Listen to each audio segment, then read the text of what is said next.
উচ্চ মাধ্যমিক সংস্কৃত সাজেশন 2025। তো আমি যে প্রশ্নগুলো আজকে তোমাদের বলবো এর থেকেই কমন পাবে, কিন্তু তার আগে তোমাদের একটা কথা বলি। কালকে যে এডুকেশনে আমি সাজেশন দিয়েছিলাম, সেই সাজেশনটা আমার ইউটিউবের নিচে লিঙ্ক দিয়ে দেবো, তো তোমরা দেখে নেবে। কথা দিয়েছিলাম 200% গ্যারান্টি সাজেশন, তো তোমরাই দেখে নেবে যে কতটা সাজেশন ঠিক ছিল। তো তোমাদের সংস্কৃত দুটি গদ্য আছে, এই দুটি গদ্য থেকে দুটি প্রশ্ন আসে, তো তোমাদের যে কোনো একটি প্রশ্নের উত্তর করতে হবে। তাই যে কোনো একটি গদ্যের প্রশ্ন ভালো করে গেলেই তোমাদের হবে। তো প্রথম দেখো আর্যভট্ট বর্ণন। আর্যভট্ট বর্ণন থেকে যেটা ভালো করে করবে, আর্যভট্ট বর্ণন অনুসারে আর্যভট্টের বর্ণনা দাও। আর দ্বিতীয় যেটা ভালো করে করবে, আর্যভট্ট বর্ণন পাঠ্যাংশ হতে প্রজাদের দীর্ঘজীবনের কারণ বর্ণনা করো। তো এই দুটো প্রশ্ন খুব ভালো করে করলেই হবে, এর থেকে তোমরা একটা নাম্বার প্রশ্ন কমন পেয়ে যাবে। আর যেটা পদ্মাংশ হচ্ছে গঙ্গা স্তোত্রম থেকে, যেটা খুব ভালো করে করবে। গঙ্গা স্তোত্রমে গঙ্গাকে যেভাবে বর্ণনা করা হয়েছে তা লেখো। অথবা আরেকটা প্রশ্ন যেটা করবে, কবি শঙ্করাচার্য গঙ্গা দেবীকে যে সকল বিশেষণে ভূষিত করেছেন সেগুলি সংক্ষেপে আলোচনা করো। এখান থেকে এই দুটি প্রশ্ন ভালোভাবে করলেই তোমরা কমন পাবে। তোমাদের নাটক থেকে যে কোনো দুটি প্রশ্ন আসবে, তার থেকে একটি প্রশ্নের উত্তর করতে হবে। তো বাসন্তিক স্বপ্নম নাট্যাংশ অবলম্বনে যে দুটি প্রশ্ন করতে হবে, প্রথম যে প্রশ্নটা খুব ভালো করে করবে, বাসন্তিক স্বপ্নম অবলম্বনে রাজা ইন্দ্রবর্মা কনক লেখার কথোপকথন সংক্ষেপে আলোচনা করো। খুব ভালো করে এই প্রশ্নটা দেখবে। আর আরেকটা প্রশ্ন যেটা দেখবে, বাসন্তিক স্বপ্নম নাট্যাংশ অবলম্বনে রাজা ইন্দ্রবর্মা চরিত্র আলোচনা করো। এই দুটো প্রশ্ন করলে তোমরা একটা কমন পাবে। আর তার সঙ্গে তোমরা যদি একটা এক্সট্রা দেখে যেতে চাও, সেটা দেখতে পারো যে বাসন্তিক নাট্যাংশ রাজা ও কৌমুদীর কথোপকথন নিজের ভাষায় লেখো বা বর্ণনা করো। আর তোমাদের ভাষাতত্ত্ব থেকে দুটি প্রশ্ন আসবে 5 নম্বরের, যে কোনো একটি প্রশ্নের উত্তর করতে হবে। তো তোমরা এখান থেকে আমি মোট 3টি প্রশ্ন বলবো, কিন্তু 3টি করার দরকার নেই। যদি কেউ মনে করে যে উপরে দুটি করবো তাহলে হবে, আর যদি মনে করেন আমি উপরে দুটো করবো না, শুধু একটাই করবো, তাহলে নিচের প্রশ্নটা করলেই হবে। এখান থেকে 3টে প্রশ্ন করার কোনো প্রয়োজন নেই।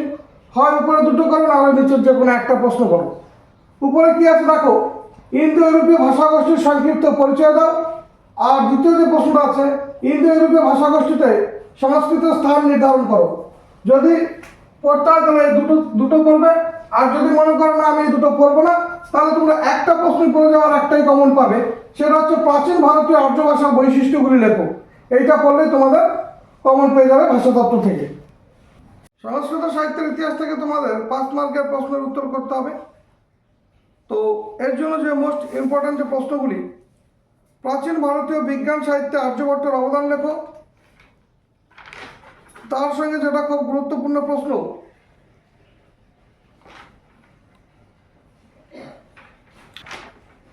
আয়ুর্বেদ চর্চা সম্পর্কে সংক্ষেপে টিকা লেখো। আর এখান থেকে দুটো প্রশ্ন বলবো, প্রাচীন ভারতের গণিত চর্চা এবং জ্যোতির্বিদ্যা সম্পর্কে লেখো। আর লাস্ট যে প্রশ্নটা করবে, শূদ্রক সম্পর্কে নাতিদীর্ঘ প্রবন্ধ লেখো, অথবা মৃচ্ছকটিকম নাটকের বিষয়বস্তু সংক্ষেপে লেখো। আর কেউ যদি অতিরিক্ত হিসেবে একটি প্রশ্ন দেখে যেতে চাও, তাহলে তোমরা এটা দেখতে পারো, কিন্তু এটা পড়ার প্রয়োজন নেই। প্রেমমূলক গীতিকাব্যের নমুনারূপে কালিদাসের মেঘদূতের মূল্য নিরূপণ করো। প্রবন্ধ রচনা দেখো যেগুলো গুরুত্বপূর্ণ, প্রথম যেটা করবে শারদোৎসব, তারপরে স্বামী বিবেকানন্দ, সংস্কৃত ভাষা আর মহাভারত। এই 4টি ভালো করে করলে এখান থেকে তোমরা একটা কমন পাবে যে প্রবন্ধ রচনা করতে হয়। আর কেউ অতিরিক্ত হিসাবে রামায়ণ দেখে গেলেও পারো। সংস্কৃত ভাষায় অনুবাদ, এখান থেকে যেগুলো ভালো করে দেখবে, এই প্রশ্নটা খুব ভালো করে দেখবে। আমাদের দেশের নাম ভারতবর্ষ, এই দেশের ঐতিহ্য ও সংস্কৃতি অত্যন্ত সমৃদ্ধ ও প্রাচীন। দ্বিতীয় যেটা দেখবে, একটি কুকুর মুখে এক খণ্ড মাংস নিয়ে নদীর তীরের পথ দিয়ে যাচ্ছিল। তৃতীয়ত যেটা দেখবে, কোনো এক স্থানে ব্রহ্মদত্ত নামে এক ব্রাহ্মণ বাস করত, সে প্রয়োজন হেতু গ্রামে গেল।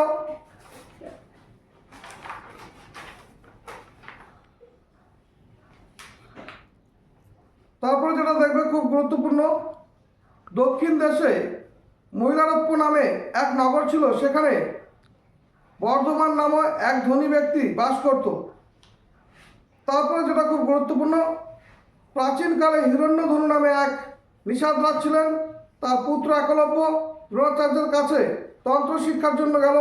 নিষাদ জেনে দ্রোণ তাকে প্রত্যাখ্যান করলেন। আর সবার শেষে যেটা পড়বে, প্রায় 150 বছর আগে কলকাতার শিমুলিয়া অঞ্চলে নরেন্দ্রনাথ নামে এক শিশু জন্মগ্রহণ করে। আর এর সঙ্গে একটা দেখে যেতে পারো, রামচন্দ্র মর্যাদা পুরুষোত্তম রূপে খ্যাত। তো আমি যেটা বলবো এখান থেকে যেগুলো মোস্ট ইম্পর্ট্যান্ট, যে তিনটে তোমরা ভালো করে দেখবে। প্রথমটা হচ্ছে আমাদের দেশের নাম ভারতবর্ষ। দ্বিতীয়ত যেটা দেখবে, দক্ষিণ দেশে মহিলারপ্য নামে এক নগর ছিল। আর তৃতীয়ত হচ্ছে প্রাচীনকালে হিরণ্যধনু নামে এক নিষাদরাজ ছিলেন। আর এর হচ্ছে গিয়ে পিডিএফ আমি তোমাদের আমার টেলিগ্রাম চ্যানেলে দিয়ে দেবো, তোমরা ওখানে গিয়ে ডাউনলোড করে নেবে, উত্তর সমেত পাবে। সংস্কৃত ব্যাকরণে যে 10 থাকে তোমাদের, সেটাও আমি পিডিএফ দিয়ে দিচ্ছি তোমাদের খুবই অল্পর মধ্যে। ওইটুকু দেখে গেলে তোমরা 10-এ 10 পাবে। সেটা আমার পিডিএফ থেকে আমার টেলিগ্রাম চ্যানেল থেকে তোমরা পিডিএফটা ডাউনলোড করে নেবে। আর আমার যে চ্যানেল আছে তার বায়োতে গিয়ে তোমরা টেলিগ্রাম চ্যানেলের লিঙ্ক পাবে, সেখান থেকে তোমরা ডাউনলোড করে নেবে।